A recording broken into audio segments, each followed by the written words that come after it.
కేవలము ఆదాము మాత్రమే శపించబడలేదు, అవ్వ మాత్రమే అక్కడ శపించబడలేదు, మిగతాయి కూడా శపించబడ్డాయి. ప్రియమైనటువంటి దేవుని బిడ్డలారా, అక్కడ చూద్దాం మనం 3వ అధ్యాయము 16 చదువుతాం. ఆయన ఆదాముతో, నీవు భార్య మాట విని తినవద్దని నేను నీకు ఆజ్ఞాపించిన వృక్ష ఫలములు తింటివి గనుక నీ నిమిత్తము నేల శపింపబడి ఉన్నది.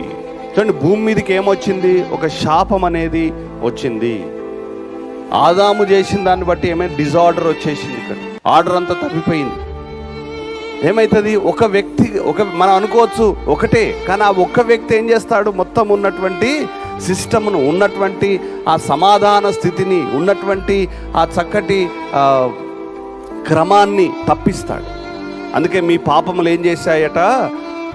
ఆ క్రమాన్ని తప్పించాయి. వర్షం క్రమాన్ని తప్పించాయి, మంచు క్రమాన్ని తప్పించాయి.